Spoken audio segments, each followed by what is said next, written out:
ಆಗಿನ ಕಾಲದ ಮಕ್ಕಳಂತೂ ಬೀದಿ ಬಿಟ್ಟು ಮನೆಗೆ ಬರ್ತಿರಲಿಲ್ಲ. ಆದರೆ ಅವ್ರಿಗೆ ಯಾವುದೇ ಥರ ರೋಗಗಳೇ ಬರ್ತಿರ್ಲಿಲ್ಲ.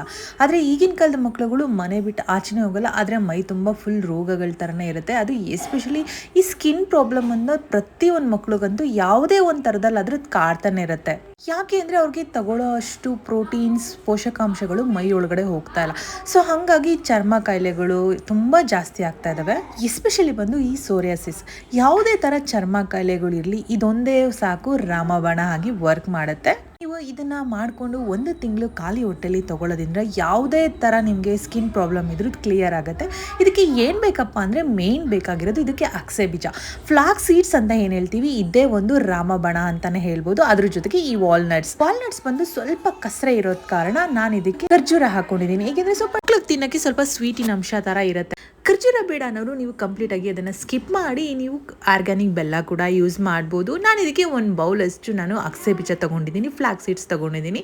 ಹಾಗೆ 1-2 ಫ್ಲೇವರ್ಗೋಸ್ಕರ ನಾನು ಏಲಕ್ಕಿ ಕೂಡ ಯೂಸ್ ಮಾಡ್ತಿದ್ದೀನಿ. ನೀವು ಬೇಕು ಅಂದರೆ ಹಾಕೊಳ್ಳಿ, ಇಲ್ಲ ಕಂಪ್ಲೀಟ್ ಆಗಿ ನೀವು ಸ್ಕಿಪ್ ಮಾಡ್ಬೋದು. ಈಗ ಹೇಗೆ ಮಾಡೋದು ಅಂತ ನೋಡೋಣ. ನಾನು ಇವಾಗ ಒಂದು ಪ್ಯಾನ್ ತೊಗೊಂಡು ಅಗಸೆ ಬೀಜನ ಲೈಟಾಗಿ ನಾನು ಅದನ್ನು ಫ್ರೈ ಮಾಡ್ಕೋತಾ ಇದ್ದೀನಿ. ನೀವು ಸ್ಕಿನ್ ಪ್ರಾಬ್ಲಮ್ ಯಾವುದೇ ಇರಲಿ ಈ ಅಗಸೆ ಬೀಜ ಯೂಸ್ ಮಾಡೋದ್ರಿಂದ ಡೆಫಿನೆಟ್ ಆಗಿ ನಿಮಗೆ ಸಾಲ್ವ್ ಆಗೇ ಆಗುತ್ತೆ ಅಂತ ಹೇಳ್ಬೋದು. ಏನಕ್ಕೆ ಅಂದರೆ ಫ್ಯಾಟಿ ಆಸಿಡ್ ಮತ್ತು ಪ್ರೋಟೀನ್ಸ್ ಹಾಗೆ ನಾರಿನಾಂಶ ಜಾಸ್ತಿ ಇರುತ್ತೆ. ಹಾಗೆ ಎಸ್ಪೆಷಲಿ ನಮ್ಮ ಬಾಡಿಗೆ ಬೇಕಾಗಿರೋಂಥ ಪ್ರೋಟೀನ್ಸ್ ಕೂಡ ಹೆವಿ ಇರುತ್ತೆ. ಇದನ್ನ ಎಲ್ಲಿವರೆಗೂ ಫ್ರೈ ಮಾಡ್ಕೋಬೇಕು ಅಂದರೆ ಈ ಥರ ಚಟಪಟ ಅನ್ಬೇಕು, ಇಷ್ಟಾದರೆ ಸಾಕು. ಅದು ನಿಮಗೆ ಹಾರ್ಟ್ ಪ್ರಾಬ್ಲಮ್ ಇದ್ರೂ ಕೂಡ ಇದನ್ನ ಫ್ಲಾಕ್ ಸೀಡ್ಸ್ ನೀವು ಕನ್ಸ್ಯೂಮ್ ಮಾಡೋದ್ರಿಂದ ಕಂಪ್ಲೀಟ್ ಆಗಿ ನಿಮಗೆ ಕಂಟ್ರೋಲ್ ಆಗುತ್ತೆ ಅಂತ ಹೇಳ್ಬೋದು. ಕೆಟ್ಟ ಕೊಲೆಸ್ಟ್ರಾಲ್ನ ಕಮ್ಮಿ ಮಾಡೋದ್ರ ಜೊತೆಗೆ ನಮ್ಮ ಹೆಲ್ದಿ ಫ್ಯಾಟ್ನ ಜಾಸ್ತಿ ಮಾಡುತ್ತೆ. ಜೊತೆಗೆ ಇದು ಡಯಾಬಿಟಿಕ್ ಪೇಷಂಟ್ಸ್ಗೂ ಕೂಡ ರಕ್ತದಲ್ಲಿನ ಸಕ್ಕರೆ ಅಂಶನ ಕಮ್ಮಿ ಮಾಡತ್ತೆ ಅಂತ ಹೇಳ್ತಾರೆ. ಹಾಗೆ ಸಾವಿನ ಕ್ರೂರಿ ಆಗಿರೋ ಕ್ಯಾನ್ಸರ್ಗೂ ಕೂಡ ರಾಮಬಾಣ ಅಂತಾನೆ ಹೇಳ್ಬೋದು. ಒಂದು ಬೌಲ್ ಅಷ್ಟು ನಾನು ವಾಲ್ನಟ್ಸ್ ಕೂಡ ಹಾಕೊಂಡು ಚೆನ್ನಾಗಿ ನಾನು ಫ್ರೈ ಮಾಡ್ಕೋತಾ ಇದ್ದೀನಿ. ಜಾಸ್ತಿ ಫ್ರೈ ಮಾಡೋ ಅವಶ್ಯಕತೆ ಇಲ್ಲ, ಮ್ಯಾಕ್ಸಿಮಮ್ ಅಂದರೆ 2 to 3 ಮಿನಿಟ್ಸ್ ಸಾಕಾಗುತ್ತೆ. ಅಷ್ಟರೊಳಗಡೆ ಅದು ಫ್ರೈ ಆಗಿಬಿಡುತ್ತೆ. ನೋಡಿ, ಇಷ್ಟಾದರೆ ಸಾಕು. ಈ ವಾಲ್ನಟ್ಸ್ ಅಥವಾ ಅಕ್ರೋಟ್ಸ್ ಅಂತ ಏನು ಹೇಳ್ತಾರೆ, ಇದು ಎಸ್ಪೆಷಲಿ ಈ ಕರಳು ಸಮಸ್ಯೆ ಇದ್ದ ಮಕ್ಕಳಿಗೆ ಹಾಗೆ ಕರಳಿನ ಸಮಸ್ಯೆ ಇರೋ ದೊಡ್ಡವರು ಕೂಡ ಇದನ್ನು ಕನ್ಸ್ಯೂಮ್ ಮಾಡೋದ್ರಿಂದ ತುಂಬ ಒಳ್ಳೆಯದಾಗತ್ತೆ ಅಂತ ಹೇಳ್ತಾರೆ. ಸ್ವಲ್ಪ ವಾಲ್ನಟ್ಸು ಹಾಗೆ ಈ ಫ್ಲಾಕ್ ಸೀಡ್ಸ್ ಏನಂತಾರಲ್ವ, ಅದು ಸ್ವಲ್ಪ ಕಸರೆ ಇರೋದ್ರ ಕಾರಣ ನಾನು ಇದಕ್ಕೆ ಗೋಡಂಬಿ ಕೂಡ ಹಾಕೋತಾ ಇದ್ದೀನಿ. ಬೇಕಿದ್ರೆ ಹಾಕೊಳ್ಳಿ, ಇಲ್ಲಾಂದರೆ ನೀವು ಸ್ಕಿಪ್ ಮಾಡ್ಬೋದು. ಬಟ್ ಹಾಕೊಂಡ್ರೆ ಟೇಸ್ಟ್ ತುಂಬ ಚೆನ್ನಾಗಿರುತ್ತೆ, ಹಾಗೆ ಹೆಲ್ತ್ಗೂ ಒಳ್ಳೆಯದಾಗುತ್ತೆ. ಅದ್ರ ಜೊತೆಗೆ ನಾನು ಏಲಕ್ಕಿ ಕೂಡ ಹಾಕೊಂಡು ಸ್ವಲ್ಪ ಫ್ರೈ ಮಾಡ್ಕೋತಾ ಇದ್ದೀನಿ. ಇಷ್ಟಾದರೆ ಸಾಕು. ಇದೆಲ್ಲ ನೀಟಾಗಿ ಆರಿದ್ಮೇಲೆ ನಾವು ಗ್ರೈಂಡ್ ಮಾಡ್ಕೋಬೇಕಾಗತ್ತೆ. ಈ ಮಕ್ಕಳಿಗೆ ಓದ್ತಾ ಇರೋದು ತಲೆಗಂಟ ಇಲ್ಲ ಅಥವಾ ರಾತ್ರಿ ಓದಿರೋದು ಬೆಳಗ್ಗೆ ನೆನಪಾಗ್ತಿಲ್ಲ ಅನ್ನೋ ಮಕ್ಕಳಿಗೆ ಡೈಲಿ ವಾಲ್ನಟ್ಸ್ ಕೊಡೋದ್ರಿಂದ ಮೆಮೊರಿ ಪವರ್ ತುಂಬಾ ಶಾರ್ಪ್ ಆಗತ್ತೆ ಅಂತ ಹೇಳ್ತಾರೆ. ಈ ವಾಲ್ನಟ್ಸ್ ಅಲ್ಲಿ ಒಮೆಗಾ 3 ಫ್ಯಾಟ್ ಜಾಸ್ತಿ ಇರೋದ್ರಿಂದ ಮಕ್ಕಳಿಗೆ ಮೆಮೊರಿ ಪವರ್ ಅನ್ನೋದು ತುಂಬಾ ಚೆನ್ನಾಗಾಗತ್ತೆ. ಜಾಸ್ತಿ ಪೌಡರ್ ಮಾಡೋದೆಲ್ಲ ಬೇಡ, ಈ ತರ ತರ್ತರಿ ಆಗಿದ್ರೇನೆ ಸಾಕು, ಮಕ್ಕಳು ಆರಾಮ್ಸೆ ತಿಂತವೆ. ಇಷ್ಟು ಗ್ರೈಂಡ್ ಆದ್ಮೇಲೆ ನಾವು ಖರ್ಜೂರನ ಹಾಕೋಬೇಕಾಗತ್ತೆ ಸ್ವೀಟ್ನೆಸ್ಗೋಸ್ಕರ. ನೀವು ಆರ್ಗ್ಯಾನಿಕ್ ಬೆಲ್ಲ ಕೂಡ ಹಾಕೋಬಹುದು. ಬಟ್ ನನ್ನ ಸಜೆಷನ್ ಏನಂದ್ರೆ, ನೀವು ಈ ಖರ್ಜೂರ ಹಾಕೊಳ್ಳೋದ್ರಿಂದ ಪೊಟ್ಯಾಷಿಯಂ ಅನ್ನೋದು ತುಂಬ ರಿಚ್ ಆಗಿರುತ್ತೆ ಈ ಇದರಲ್ಲಿ. ಸೊ ಹಾಗಾಗಿ ನೀವು ಇದನ್ನು ಹಾಕೊಳ್ಳೋದ್ರಿಂದ ನೀಟಾಗಿ ಬೈಂಡಿಂಗ್ ಕಟ್ಬೋದು. ಈ ಥರ ನೋಡಿ, ಇದೇ ಥರನಾದರೂ ನೀವು ಕೊಡ್ಬೋದು, ಪುಡಿಯಾಗಿ ಸ್ಪೂನಲ್ಲಿ, ಅಥವಾ ಉಂಡೆ ಕಟ್ಟಿನಾದರೂ ಇಟ್ಟು ಅದನ್ನು ನೀಟಾಗಿ ನೀವು ಮಕ್ಕಳಿಗೆ ಕೊಡ್ಬೋದು. ಇಷ್ಟು ಫೈನ್ ಆಗಿ ಪೌಡ್ರ್ ಆದರೆ ಸಾಕಾಗತ್ತೆ. ನೋಡಿ, ಎಣ್ಣೆ ಅಂಶ ಎಷ್ಟು ಚೆನ್ನಾಗಿ ಇದರಲ್ಲಿ ರಿಲೀಸ್ ಆಗಿರುತ್ತೆ ಅಂತ.